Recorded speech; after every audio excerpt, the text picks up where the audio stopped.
Darren Price was the kind of coach every parent trusted and every student admired until the day 16-year-old Emily Carter's name appeared in a police report that would shatter a community, exposing a chilling secret hidden behind the gym doors of Ridgeview High. Darren Price was more than just a volleyball coach. He was the pride of Ridgeview. High school. Tall, athletic, and always well-dressed in school colors, he walked the halls with quiet confidence. Students greeted him with enthusiasm, and teachers often turned to him for advice about handling troubled kids. Over the years, he had become something of a local celebrity. Under his leadership, the girls' volleyball team transformed from an average group into state contenders. He organized extra practices, drove players home when their parents couldn't, and even held weekend team-building retreats that everyone raved about. The town saw him as a mentor, a father figure, someone who genuinely cared. Parents trusted Darren completely. He attended PTA meetings, chatted easily with families at school events, and regularly sent out thoughtful messages reminding students to stay focused on both academics and athletics. He went out of his way to help those who struggled when a player twisted her ankle during practice. Darren personally drove her to the clinic and stayed with her until her parents arrived. He kept snacks in his office for students who forgot lunch and encouraged players to talk to him if they were ever feeling down. These small acts of kindness built a strong foundation of trust, one that would shield him from suspicion for far too long. Darren had a way of making people feel special. To each student, it seemed like he saw something others didn't: potential strength, determination. He would praise players in front of the team and send motivational quotes to their phones late at night. He remembered birthdays, bought team hoodies out of his own pocket, and shared playlists to get everyone hyped before big games.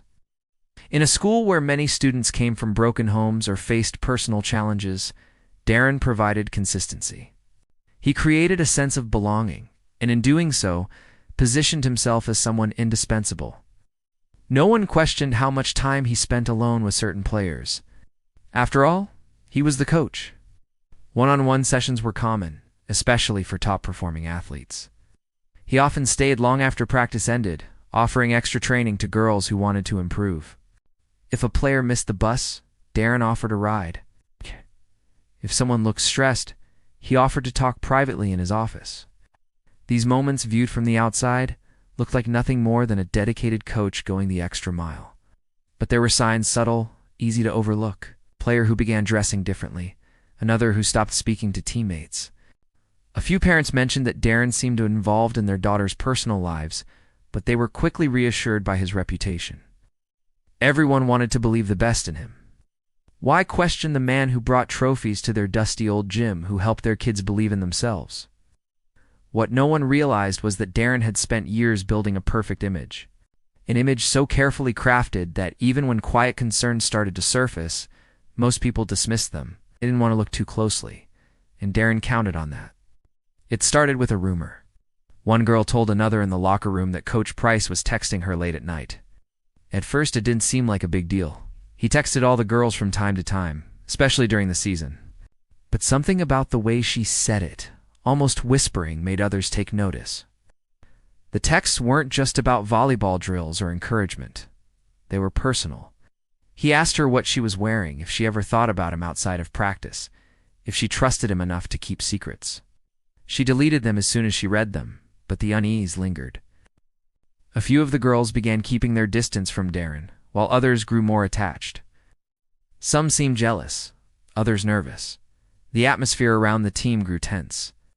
Players who had once been close friends stopped speaking. Practice still ran as usual, but there was a coldness in the air, something unsaid hanging between them. One girl abruptly quit the team after a weekend tournament. No one knew why, and she wouldn't talk about it. Her friends said she wasn't the same anymore, that she seemed withdrawn and scared. Parents began noticing changes too. Their daughters became more secretive, more anxious. One mother found her daughter crying quietly in her room after practice. When she asked what was wrong, the girl just shook her head. Another parent tried to check her daughter's phone only to find it locked with a new password. When she questioned her, the girl claimed it was just for privacy. But the nervous energy, the defensiveness, it didn't feel right. Still, no one took action. Not yet. Darren's reputation was hard to challenge. School staff saw him as a model employee. He had clean records, strong performance reviews, and glowing praise from past students. Any concerns that surfaced were met with doubt or brushed aside as misunderstandings. He had a way of explaining things calmly and convincingly. If a parent mentioned a late-night text, he would say it was just a reminder about a game or words of encouragement after a tough loss. If someone noticed him alone with a student, he'd remind them that he was only trying to help. Then came the email. It was unsigned, sent to the school district's Human Resources Department. The writer claimed to be a concerned student and alleged that Darren Price was having an inappropriate relationship with a minor on the team. There were no names, just a few blurred screenshots of what looked like intimate messages. The email said others knew, but were too afraid to speak. It ended with a plea. Please look into this before it's too late. The district opened a quiet internal investigation. They interviewed Darren and a few players. Nothing conclusive was found. The screenshots were difficult to trace. Without a willing victim, everything stalled. But the seed had been planted. Something was wrong, and it was growing more visible with each passing day. 6 weeks after the anonymous email, everything changed. A second girl came forward this time, not in whispers, not behind a screen. Her mother had found old messages on an old phone while cleaning out her daughter's room. At first, the texts didn't make sense. They were fragmented, vague. But as she read further, the tone shifted. The language was inappropriate. There were terms of endearment, questions that crossed every boundary between student and adult. One message read, "I can't stop thinking about last night." Another said, "No one can know. Promise me." The girl broke down when confronted. Through sobs, she admitted what had happened. It started a year earlier when she was 16. Darren would linger after practice, asking how she was doing, encouraging her to open up about her struggles at home and school. He told her she was mature, unlike the others, and that he could trust her. It began with casual compliments, then private drives home. Then it escalated. She said she felt pressured, like saying no would mean losing her spot on the team, or worse, disappointing him. Her mother contacted the police immediately. Detectives began to dig deeper. They secured a warrant to examine Darren Price's devices. What they found shattered any doubt. Although much had been deleted, forensic experts recovered dozens of deleted texts, late-night conversations, and even geotagged images. They mapped Darren's movements and confirmed he had frequently driven routes that didn't match his coaching duties. Surveillance footage from a gas station showed him parked for nearly an hour with a student in the passenger seat. She never appeared on the team roster again after that day. Investigators began connecting the dots. Other students were discreetly interviewed. Some denied anything inappropriate, but others hesitated, looked down, avoided eye contact. A pattern emerged of silence, discomfort, and fear. Darren had chosen vulnerable girls, those who were isolated, were dealing with family issues. He offered them attention, validation, and a sense of safety. He made them feel seen. Then he used that trust to control them. Faced with mounting evidence, police brought Darren in for questioning. At first, he denied everything. He called it a witch hunt, claimed the girl was lying to get attention. But the digital trail was impossible to ignore. The messages, the GPS data, the photos, it was all there. After hours of interrogation, he finally confessed. He admitted to having a relationship with the student, but insisted it was mutual. He didn't seem to grasp the weight of his actions.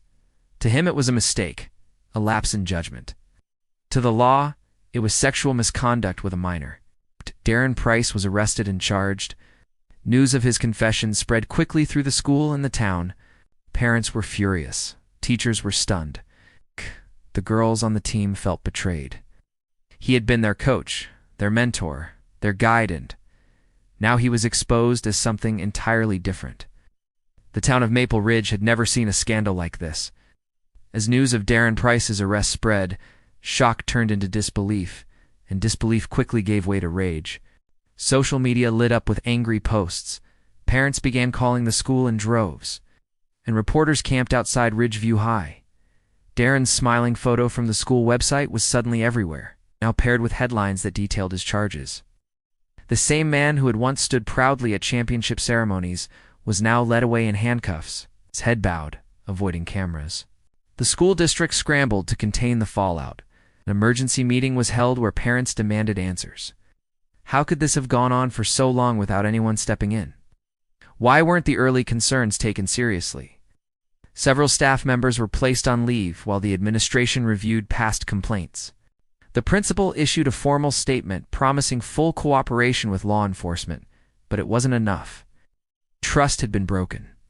The girl who had spoken out became the center of unwanted attention. Though her identity was protected publicly within the small town, whispers circulated quickly. She was moved to another school and placed in counseling. Her family received threats from those who couldn't accept the truth. Some parents clung to the belief that Darren was innocent, that the story had been exaggerated, that the girl had misunderstood his intentions. But that narrative crumbled when 3 more girls came forward in the following weeks, each with similar stories: quiet grooming, emotional manipulation, and secret meetings that left them confused and afraid.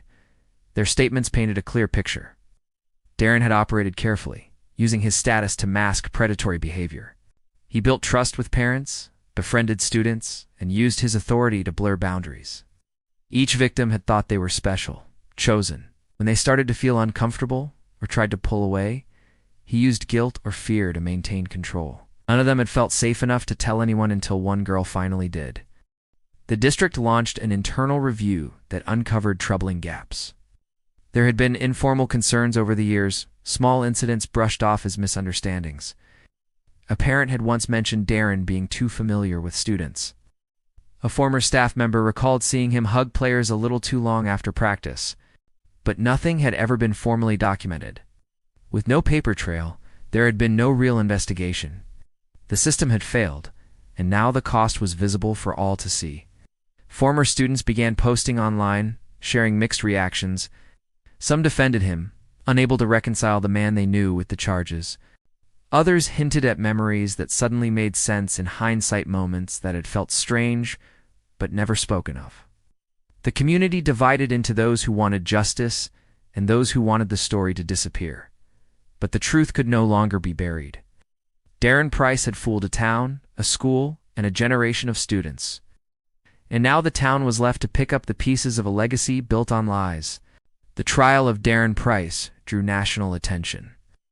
Camera crews lined the courthouse steps as former players, teachers, and parents filled the courtroom each day. The once celebrated coach now sat in a gray suit, noticeably thinner, hands folded tightly in his lap.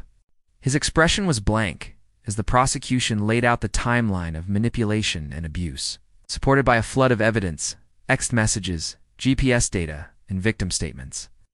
One by one, the young women stood before the court and told their stories.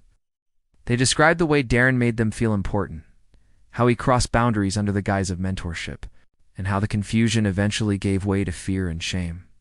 Each account was different, yet disturbingly similar. They had all trusted him. They had all believed he cared. And when they realized something was wrong, they kept quiet because they didn't think anyone would believe them. But now they stood together, no longer silent, demanding justice for the harm he had caused. Darren eventually accepted a plea deal, admitting guilt to multiple counts of sexual misconduct with a minor. The judge delivered a 15-year prison sentence without the possibility of parole. In his final statement, Judge condemned Darren's actions as a deliberate and calculated abuse of authority, emphasizing the irreversible damage done to the victims and the betrayal of community trust. Darren showed little emotion. He apologized, but his words rang hollow in a courtroom full of people still trying to understand how they had been so thoroughly deceived. In the aftermath, Ridgeview High made sweeping changes. The district implemented mandatory ethics and boundary training for all coaches and staff. One-on-one sessions between students and adults now required supervision or written permission. An anonymous reporting system was launched, giving students a safe way to raise concerns. The administration promised transparency moving forward, but many families remained wary. The damage had been done, and healing would take time. The young women who testified moved forward with their lives, each in her own way. Some returned to sports. Others avoided the gym completely. Most continued therapy and leaned on each other for support. They had been Darren's victims, but now they were survivors, bound by shared experience and the courage to speak out when no one else would. The town of Maple Ridge struggled with its collective guilt. Its murals of past volleyball victories were quietly taken down. Old trophies began collecting dust. What had once been a symbol of school pride now served as a reminder of betrayal. Darren's name was removed from plaques and coaching records, but his shadow lingered. Years later, people still talked about the case not because of the scandal, but because of the bravery it took to expose it. The story became a cautionary tale, taught in schools and whispered in locker rooms. It was a reminder that even those who seem perfect can hide dangerous secrets, and that sometimes the truth comes only when someone finds the strength to say, "Enough is enough." Subscribe for more deep dive investigations into the darkest corners of unsolved crime.